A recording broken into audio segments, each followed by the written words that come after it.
Welcome friends, বন্ধুরা আজকের ভিডিওতে দ্য প্রপোজাল থেকে আরও দুটো গুরুত্বপূর্ণ লাইন তোলা প্রশ্ন উত্তর আলোচনা করব। তা চলো দেখে নেওয়া যাক। আজকের প্রথম প্রশ্ন হচ্ছে, I have come to ask the hand of your daughter in marriage. এটা আমাদের টেক্সটের লাইন। প্রশ্নটা হচ্ছে, who said this to whom, কে কাকে বলেছে। তাহলে সবার প্রথমে আমরা কি লিখবো, ওই যে শুরু করেছিলাম সেভাবেই আমরা স্টার্ট করব।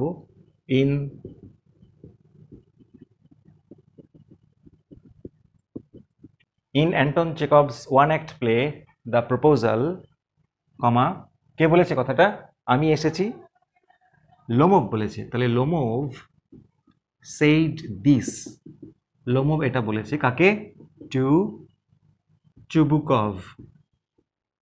চুবুকভটা কে, কমা দিয়ে লিখতে পারি, দ্য ফাদার অফ নাতালিয়া, তাই না? ব্যাস কমপ্লিট। নেক্সট প্রশ্ন হচ্ছে very important, what was the immediate reaction of the person spoken to. অর্থাৎ যাকে এই কথাটা বলা হয়েছে তার রিয়াকশনটা কি, ইমিডিয়েট রিয়াকশনটা কি, তৎক্ষণাৎ সে কি রিয়াক্ট করে উঠলো। মনে আছে, চুবুকভকে জড়িয়ে ধরলো, কিসমিস করলো, আর কি অনেক কিছু করলো, এক্সাইটেড হয়ে গেছিলো, সেগুলো আমাদের গুছিয়ে লিখতে হবে। কেন এটা করেছিল, আসলে তিনি একজন গ্রোন আপ ডটারের বাবা। আসলে তিনি অত্যন্ত দুশ্চিন্তাগ্রস্ত ছিলেন, যেহেতু তার মাথার উপরে একটা বিবাহযোগ্য কন্যা ছিল যার বয়স 25, সেই জন্য। তাহলে আমরা লিখবো সেটা, তাহলে প্যারা চেঞ্জ করে আমরা লিখবো, চুবুকভ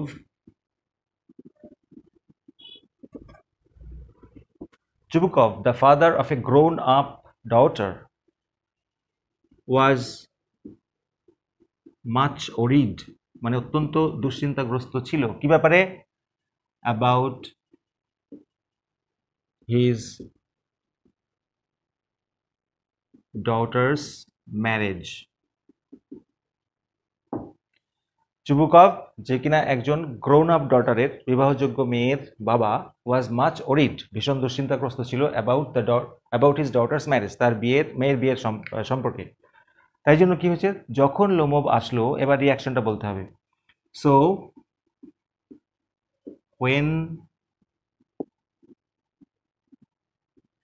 সেই জন্য when he heard the marriage proposal, যখন ম্যারেজ প্রপোজালের কথাটা সে শুনলো লোমভের থেকে, সে কি করলো, হি ওয়াজ ওভারওয়েলমড, মানে অভিভূত হয়ে গেল, উইথ জয়, বা আনন্দে আত্মহারা হয়ে গেল, তাই না? প্রথমে তো সে এটা বিশ্বাসই করতে পারেনি, তাহলে আমরা লিখবো, at first he could not believe it.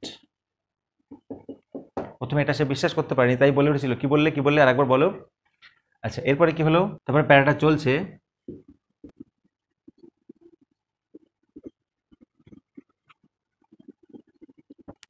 He expressed his গ্ল্যাডনেস, সে তার আনন্দ প্রকাশ করে কিভাবে, বাই এমব্রেসিং, আলিঙ্গন করে, অ্যান্ড কিসিং লোমভ, এবং লোমভকে চুমু খেয়ে, তাই না? আচ্ছা, আর কি বলেছিল, হি সেইড, তিনি বলেছিলেন, he said he had been hoping for it, তিনি বলেছিলেন এটার জন্য সে অনেকদিন ধরে অপেক্ষা করছিল।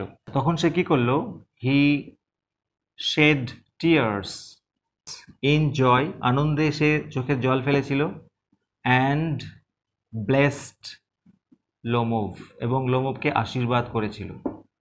তারপরে লিখব, Chubukov felt relieved, Chubukov felt relieved মানে স্বস্তি অনুভব করেছিল, he could not resist himself, সে নিজেকে সামলাতে পারেনি, অ্যান্ড কি করেছিল, স্টার্টেড বিহেভিং, ব্যবহার করতে শুরু করেছিল কিভাবে, ইন অ্যান ইডিওটিক ম্যানার বা ওয়ে লিখতে পারো। তাহলে গুছিয়ে কিভাবে লিখলাম, he could not resist himself, সে নিজেকে সামলাতে পারেনি, and started behaving in an idiotic manner, বোকার মতো করে আচরণ করতে শুরু করেছিল। সে নিজেই বলেছিল, তো why am I behaving in such an idiotic manner, তাই না? তাহলে এই হচ্ছে গিয়ে উত্তর। এবার চলে যাবো আমরা নেক্সট কোয়েশ্চেনে। I am trembling all over, আমি যেন কেঁপে যাচ্ছি, just as I had got an examination before me, যেন আমার সামনে একটি পরীক্ষা। আচ্ছা, প্রশ্নগুলি হচ্ছে, হু ইজ দ্য স্পিকার, কে হচ্ছে বক্তা, আর বলছে state the mental condition of the speaker, ওই বক্তার মানসিক অবস্থার কথা বর্ণনা করতে বলছে, as expressed in this comment, যেমনটি এই কমেন্টে রয়েছে। তাহলে আমরা প্রথমে কি লিখব, কে এই বক্তা, কথাটা কে বলেছে, অবশ্যই লোমোভ। তাহলে আমরা বলতে পারি লোমোভ ইজ দ্য স্পিকার, কোথায়, in Lomov is the speaker in Anton Chekhov's one act play the proposal. হয়ে গেল উত্তর। Next, state the mental condition, মানে মানসিক পরিস্থিতিটা বর্ণনা করতে বলছে, অর্থাৎ যে সময় সে আসলো, তারপরে কি ভাবলো, এগুলো বলতে হবে। তাহলে প্যারা চেঞ্জ করে আমরা লিখবো, প্রথমে লিখে নিই তারপর বুঝাচ্ছি।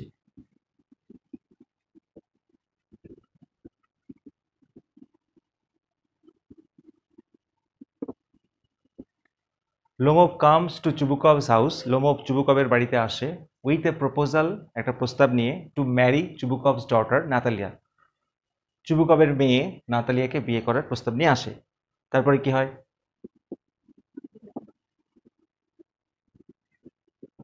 আফটার মাচ হেজিটেশন, অনেক দ্বিধাদ্বন্দ্বের পরে, হি এক্সপ্রেসড, তিনি প্রকাশ করেন, হিজ হার্টস ডিজায়ার, তার মনের ইচ্ছা, his heart's desire to Chubukov, চুবুকভের কাছে তার মনের ইচ্ছা প্রকাশ করে। চুবুকভ কি করে, চুবুকভ আনন্দ সহকারে, gladly accepts the proposal and এবং চলে যায় নাতালিয়াকে ডাকতে, goes to call Natalia,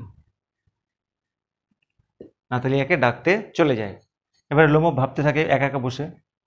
Lomov কি ভাবতে থাকে, Lomov is not sure that he will succeed, Lomov নিশ্চিত নয় যে সে সফল হবে, মানে নাতালিয়ার কনসেন্ট বা অনুমতি পাবে কি পাবে না।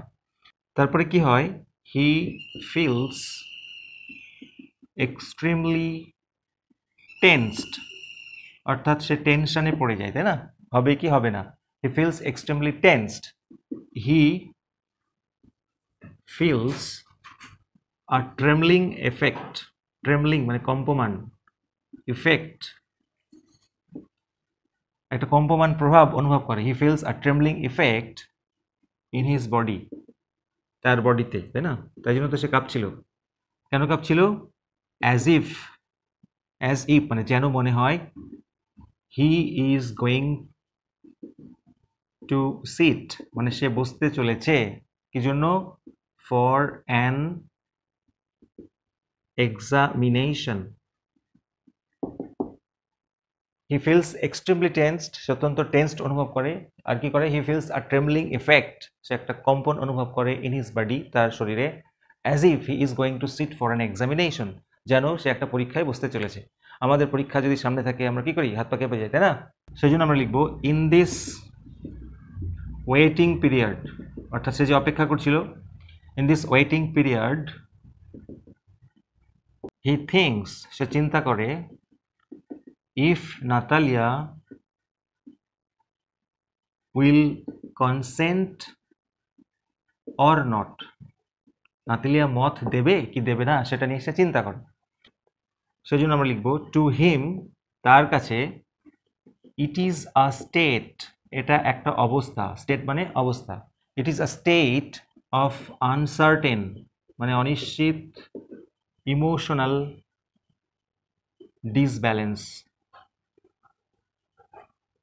ব্যাস, তাহলে লাস্ট লাইনে কি লিখলাম, টু হিম মানে তার কাছে, it is a state of uncertain emotional disbalance, অর্থাৎ এটা তার কাছে একটি অনিশ্চিত মানসিক ভারসাম্যহীন অবস্থা, তাই না। তাই ছিল বন্ধুরা আজকের নোটস, যদি ভালো লাগে অবশ্যই লাইক দেবো, আর যারা নতুন তাদেরকে রিকোয়েস্ট করবো চ্যানেলে সাবস্ক্রাইব করো এবং বেল বাজিয়ে অল প্রেস করো, যাতে নোটিফিকেশনগুলি সব তোমার কাছে পৌঁছে যায়। Thank you so much for watching.